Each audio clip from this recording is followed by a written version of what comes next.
সুমাইয়া। আমরা Bangladesh red crescent সোসাইটির সদস্য। আমাদের কলেজ থেকে একটি স্টল দিয়েছে, ওইটার আমরা মেম্বারটা মিলে পিঠা বানিয়ে নিয়ে আসছি। দুধ পুলি, পাটি সাপটা, ভাপা পিঠা, চিতই পিঠা, হালুয়া, রুটি, মাংস পুলি, সব পিঠাই। দর্শকদের কাছ থেকে কিভাবে অনুপ্রাণিত হয়েছে? দর্শকদের কাছ থেকে অনেক ভালো রেসপেক্ট পেয়েছে। জি, ভালো রেসপেক্ট। আবিদা।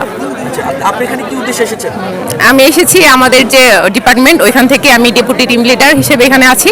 আর আমাদের স্টলের নাম হচ্ছে লে হালুয়া। এটার সাথে ম্যাচ করে আমরা রুটি করেছি আর হালুয়া করেছি, যেটা রেসপন্স, হালুয়া রেসপন্সটা অনেক পেয়েছি, পাটিসাপটার রেসপন্স পেয়েছি অনেক, ঝালপুরির রেসপন্স অনেক পেয়েছি। মোটামুটি আলহামদুলিল্লাহ ফার্স্টে থেকে আমাদের অনেক সেল হয়েছে, আর সবাই যে রেসপন্স করেছে এটা তো অনেক খুশি আমরা।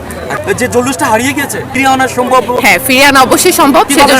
আমাদের প্রতি বছরে উদ্যোগটা নিতে হবে। আসলে আমরা উদ্যোগটা এখন আর নেই না, এই জন্যই মূলত হারিয়ে যাচ্ছে।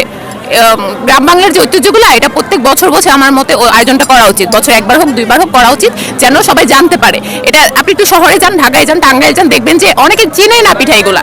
তারা কিনে খাচ্ছে, এখান থেকে খাচ্ছে, ওখান থেকে, নাম জানে না। আমি অনেক দেখেছি ঢাকায় গেলে বা এখানে সেখানে। তো আমার মতে প্রত্যেক জায়গায় জায়গায় অনুষ্ঠানগুলো করা উচিত, করলে তারা জানতে পারবে, বুঝতে পারবে, স্বাদটা নিতে পারবে। গ্রাম বাংলার আগে আমাদের নানি দাদিরা যেভাবে করতেন, এটা কিন্তু আমরা করতে পারি। আমাদের মাঝখানে এখন কিছু আছে, এই জন্য আমরা প্রোগ্রামটা জেলায় হলো, আমরা থানায় করলাম, থানা থেকে জেলায়, ডিস্ট্রিক্টে করলে এগুলো ভালো হয়, আমার মতো ভালো হয়। আমরা আজকে অনেক রেসপন্স পেয়েছি, অনেক খুশি যে কলেজে আমাদের স্যার আমাদেরকে এভাবে আয়োজনটা করে দিচ্ছে, অনেক খুশি। আচ্ছা, এটা মেইনলি, এটার মেইন নাম হচ্ছে কমলা সুন্দরী, কিন্তু আমরা, এটা আমাদের একজন সদস্য। এখানে কি কি উপাদান দিয়ে এটা তৈরি করা হয়েছে? এটাতে আছে আপনার চালের আটা ফুড কালার ইউজ করা হয়েছে, আর ভিতরে হচ্ছে নারকেলের পুরটা আছে।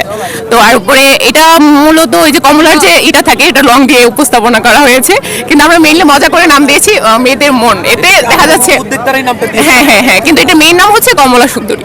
এতে দেখা যাচ্ছে ছেলেরা আরো ইন্টারেস্টিং হয়ে আসতেছে, দেখতেছে, খাইতেছে। তারুণ্যের মেলা ও পিঠা উৎসব।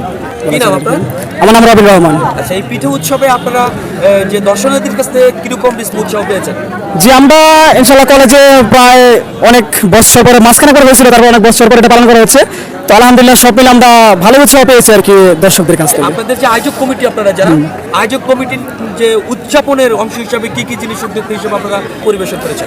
আমরা মানুষের মধ্যে আমাদের অনেকটা আইটেম আছে, প্রায় এখানে 15 থেকে 20টা আইটেম আমরা নিয়ে এসেছিলাম। তার মধ্যে আমাদের একটা পিঠা আছে কমলা সুন্দরী, যেটা আমাদের একদম এটা হচ্ছে আমাদের একটা ভাইরাল একটা পিঠা আর কি, যেটা সবাই পছন্দ করে। তারপর আমার নাম কাজী লিমন। তারুণ্য মেলা, তারুণ্যের উৎসব, আর এটা হচ্ছে তারুণ্য মেলার উপলক্ষে পিঠা উৎসবের আয়োজন করা হয়েছে। জি, কি কি জিনিস আপনারা হাতে নিয়েছেন এটা প্রদর্শনী হিসেবে? আমরা প্রদর্শনী হিসেবে হাতে নিয়েছিলাম হচ্ছে গোলগাপ্পা, তারপরে এখানে ছিল হচ্ছে জামাই পিঠা, তারপরে হচ্ছে রসালো কিছু পিঠা ছিল, ফুচকা ছিল, তারপরে তেঁতুল ভর্তা ছিল, তারপরে হচ্ছে রাশিয়ান পিঠা ছিল, আরো নানান ধরনের আইটেম ছিল। মানে অনেকগুলো আইটেম ছিল। সকাল থেকে আমরা বিক্রি করে এখন প্রায় শেষের দিকে। আমাদের কলেজের যে স্যাররা আছেন তারাই হচ্ছে আয়োজক, আর এই মেলার যে আয়োজক সেই স্যারের নাম হচ্ছে রেজাউল করিম। কলেজের স্টুডেন্টরা এটা হচ্ছে তারা স্টল নিছে, যেমন ব্যবস্থাপনা বিভাগ স্টল নিছে, অর্থনীতি বিভাগ, তারপরে 3টা সংগঠন আছে, 3টা সংগঠন থেকে রোয়ার স্কাউট আছে, বিএনসিসি আছে, রেড ক্রিসেন্ট আছে, তারাও স্টল নিছিল। মানে স্টলটা হচ্ছে স্টুডেন্টদের জন্য, আর এমনি প্রদর্শনী বা হচ্ছে এখানে এসে উপভোগ করা, এটা হচ্ছে বাইরের স্টুডেন্টরা বা বাইরের বহিরাগত যারা ছিল তারাও এসে উপভোগ করতে পারছে। জনসাধারণের থেকে উৎসাহ আমরা ভালোই পেয়েছি, কারণ তারা আমাদের যে আইটেমগুলো ছিল, যে আমরা যা কিছু উপস্থাপন করছি, সেই উপস্থাপনার ইগুলা তারা ক্রয় করছে, জনসাধারণের কাছে তো আমরা বিক্রি করছি। তাতে বলা যায় যে আপনারা যথেষ্ট অনুপ্রেরিত হয়েছে। জি জি, অনুপ্রেরিত হয়েছি। আমরা অবশ্যই ভবিষ্যতে আরো ভালো কিছু করার চেষ্টা করব। আজকের অনুষ্ঠানে আসলে একটা ব্যতিক্রম ধর্মী একটা আয়োজন করা আমাদের ইচ্ছে ছিল। তো আমাদের হচ্ছে স্বেচ্ছাসেবী সংগঠন ভয়াপুর ব্লাড ব্যাংক।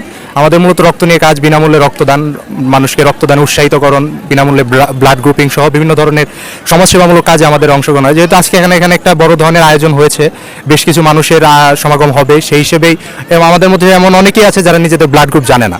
তো আমরা চেষ্টা করেছি বিনামূল্যে সকলকে নিজেদের ব্লাড গ্রুপটা জানিয়ে রাখার চেষ্টা করা, যে যাতে তাদের কখনো রক্তের প্রয়োজন হলে বা নিজের প্রয়োজন হলে তারা যাতে নিজেদের ব্লাড গ্রুপটা জানা থাকে। সেই উদ্যোগ থেকে আজকে আমাদের এই আয়োজনটাই করা।